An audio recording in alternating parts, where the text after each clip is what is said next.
Bien, para hoy quiero compartirles un ejercicio del cual habíamos hablado brevemente en otro video. Lo voy a dejar por aquí arriba. Vamos a hablar del temple al huevo.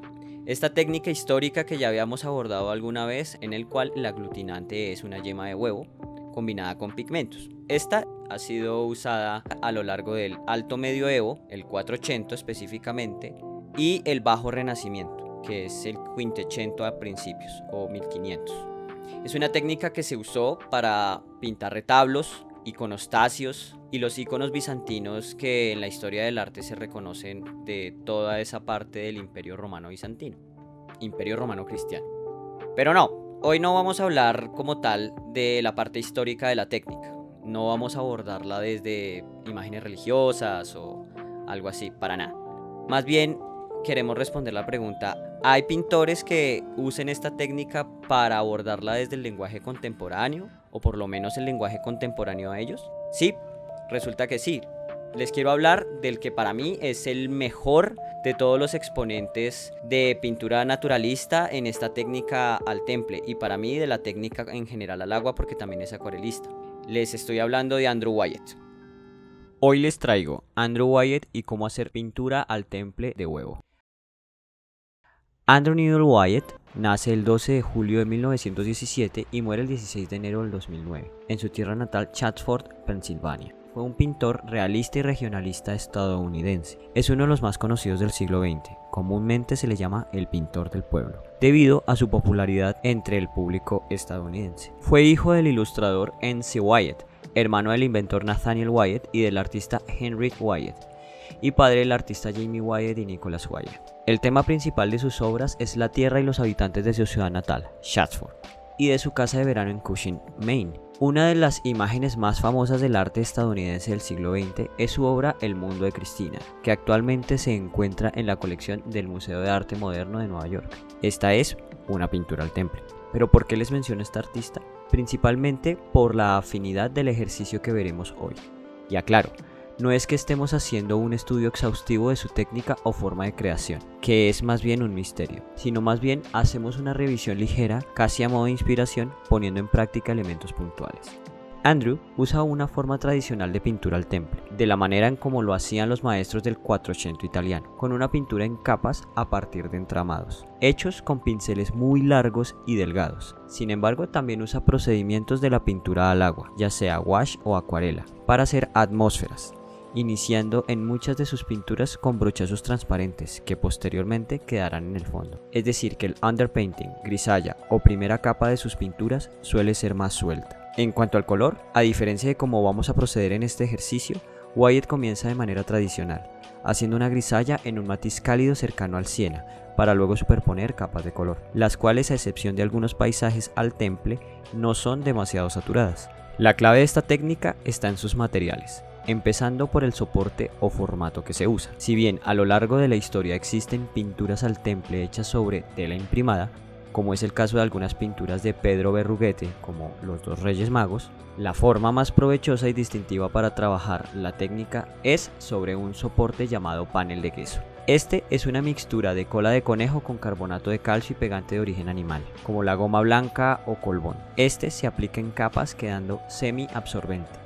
Las capas agregadas de la mixtura de carbonato y pegante blanco deben ser muy delgadas y casi siempre superan las 5 capas. Generalmente están hechos sobre una tabla previamente lijada, aunque también en la historia se han preparado estos paneles sobre lajas de piedra o algunos otros minerales. El soporte que yo estoy usando es un panel de gesso hecho sobre una tabla de cedro rojo lijada y preparada con la emulsión dicha anteriormente.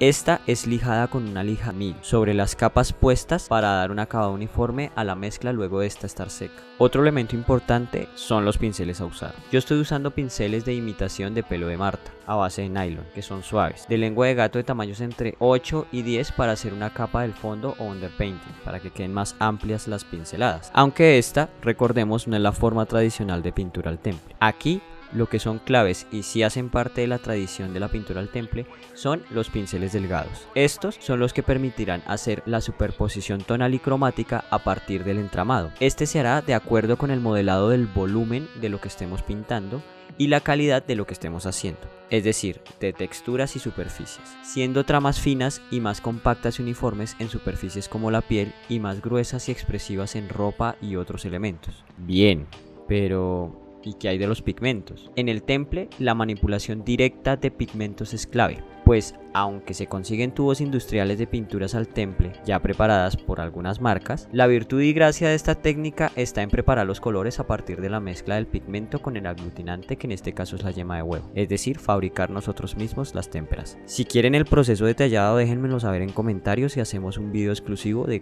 cómo preparar estos pigmentos y cómo preparar asimismo los soportes. Yo para este ejercicio uso los pigmentos directos. Los voy mezclando con el aglutinante y diluyéndolo con agua destilada, de manera en la que se ve en la paleta. Los pigmentos, para poder utilizarlos así, deben estar previamente molidos y tamizados. Pero ojo, esta es una forma en la que yo procedo por experiencia. La manera tradicional no es esta, es preparar las témperas líquidas para poderlas aplicar directas y no mezclarlas, sino solo en la paleta. ¿Y qué ventaja tiene una técnica como esta sobre técnicas como el óleo o el acrílico? La verdad es que todas las técnicas son provechosas per se. Sin embargo, según mi experiencia, el acabado, brillo y vibración del color que genera esta técnica no tiene comparación. Si la ponemos al lado de un wash o un acrílico, el temple tendrá una naturaleza diferente, más orgánica y con un provecho del color destacable. El acrílico, por ejemplo, en muchos de sus usos, necesita de un barnizado plástico posterior para generar contrastes y brillos. El temple no depende de barnices, y si su preparación es correcta, con agua destilada y algún agente antibiótico o antifúngico, el temple durará muchísimos años más que un acrílico, en cuanto a vibración de color y opacidad. Ok, ¿y el óleo? Por experiencia, se aventaja en tiempos de secado y facilidad de manipulación. Todos sabemos que las pinturas oleosas necesitan un tiempo de secado entre capa y capa, y un tratamiento especial si se quiere una pintura a la prima o de una sola sesión. Para una pintura plein air al óleo, la opción en casi todos los casos es la pintura directa o a la prima, para producir estas piezas de manera espontánea. Obviamente existen muchas otras piezas de paisaje y plein air que se hacen en muchas sesiones, como la Gran Vía de Antonio López, por ejemplo, que aunque muchos especulen que es fotorrealista, la realidad es que fue pintada del natural. Pero volviendo al plein air y los paisajes de Andrew Wyatt, estos destacan por percibirse como piezas de largas sesiones, donde la observación es casi meditativa. Y en mi humilde opinión, el temple es un elemento clave para esto. Mi mentor Miguel Arosemena, quien trabaja el temple desde hace más de 30 años, me lo confirma. Recuerdo siempre que me decía cosas como, es que el temple lo deja a uno pensar. Yo rumiando dicho comentario y viendo las pinturas de Andrew Wyatt mientras voy trabajando semana a semana la técnica, llego a la conclusión de que esta técnica, siendo tan exigente, es también noble cuando se entienden los tiempos de procedimiento. Es decir, saber qué tan rápido seca y cómo se comporta el pigmento en determinadas condiciones. Puede uno concentrarse y pensar en tonalidad y color, como elongando el tiempo de una sola sesión. Las capas, al secar tan rápido, permiten jugar mientras se interpreta con lo que se tiene al frente. Este material, al ser tan fino, permite otras maneras de interpretación de texturas y calidades que no dependen de la naturaleza del material. Por ejemplo, de qué tan magra sea o qué textura tiene la pincelada. Tiende, a mi modo de verla, a reducirlo todo a lo tonal y cromático. Y cómo, a través de relacionar decisiones entre tonos y matices, logramos o no generar una experiencia de realidad. Es una pintura opaca, pero que a su vez tiene virtudes de las aguadas, pudiendo sustraer la luz del fondo, aprovechando veladuras. Es por ello que la primera capa que he puesto es tan transparente, y que a partir de transiciones tonales voy emparentando esas veladuras del fondo con tonos más cubrientes y vibrantes. Viendo detalladamente las pinturas de Andrew Wyatt, me fijé que en algunas zonas se generaban estas reservas. Ojo, no es que ya tenga el secreto de cómo pintar como Andrew Wyatt, para nada. Más bien sus cuadros me generan preguntas, permitiéndome jugar con el material mientras trato de contestarlas. En conclusión, el temple es una técnica más que exótica, que perfectamente es vigente en nuestros días y que si sacamos provecho de ella puede darnos una perspectiva nueva de expresividad e interpretación del mundo.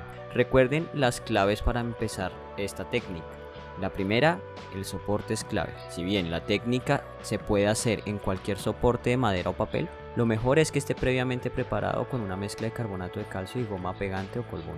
La segunda es usar pinceles finos para hacer entramados. Los pinceles deben ser de pelo fino y suave, ojalá largos y delgados, para sacar el máximo provecho a esta técnica.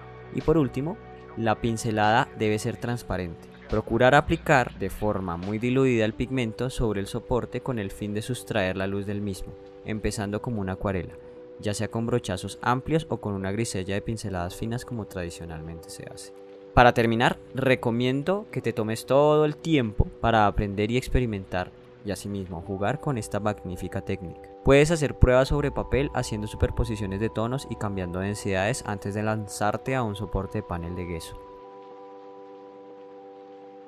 Esto sería todo, parceros. No me voy sin antes agradecerles que hayan visto todo el video. Ya saben qué hacer si les gusta y no olviden activar la campana para saber cuando subo algo nuevo. Un abrazo Cyberpunk en tiempos de revolución y que cese la horrible noche. Chao.